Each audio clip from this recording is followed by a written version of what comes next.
Company వాళ్లకు మీరు 30% మీరు ఫ్రీ హోల్డ్ చేసి రెగ్యులరైజ్ చేస్తే ఆయన ఇక్కడ తీసుకొని దీన్ని ఇక్కడ ఉన్నటువంటి దాన్ని రియల్ ఎస్టేట్కు పోతే దీంట్లో పనిచేసే వర్కర్ల జీవితం ఏం కావాలి?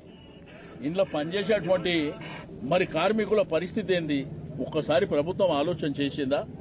మంత్రులు చెప్తున్నారు, స్టేట్మెంట్లు ఇస్తున్నారు, ఇట్లా కాదు మేము ఇట్లా చేస్తున్నాం. చెప్పండి ప్రజల మధ్యనకు వచ్చి మీరు చేసే మోసం, మీరు చేసే భూదోపిడికి మీరు వివరణ ఇవ్వండి.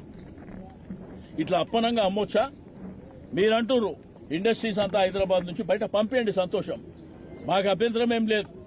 కానీ ఈ భూములు హైదరాబాద్ జంట నగరాలు, గ్రేటర్ హైదరాబాద్ ప్రజలకు వాళ్ళ అవసరాల కోసం ఇవ్వండి. ఇప్పటికే ఖబరస్థాన్ మొన్న జూబ్లీ సెలక్షన్ చూసారు, అక్కడ ఖబరస్థానం కావాలని చెప్పి అక్కడ స్థానిక ముస్లిం మైనార్టీ సోదరులు పోరాటం చేస్తే ముఖ్యమంత్రి గారు ఒక జీవో ఇచ్చాడు. ఆ జీవో తీసుకుంటే అది డిఫెన్స్ వాళ్ళే. అంటే ఇట్లా అవసరాలు చాలా ఉన్నాయి ప్రజలకు. ఫస్ట్ ఆ అవసరాలను దృష్టిలో ఉంచుకొని మీరు 50% ఇవ్వండి, 50% మీరు అమ్ముకోండి. అది కూడా రూల్స్ రెగ్యులేషన్ ప్రకారం అమ్మండి.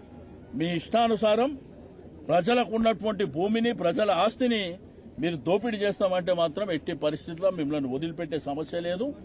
ఎంతవరకైనా పోరాటం చేస్తాం, ప్రజా పోరాటం చేస్తాం, లీగల్ గా పోరాటం చేస్తాం. అన్ని ఆస్పెక్ట్ లో మేము నిరంతరం పోరాటం చేస్తామని చెప్పి నేను ఈ సందర్భంగా తెలియజేస్తాం.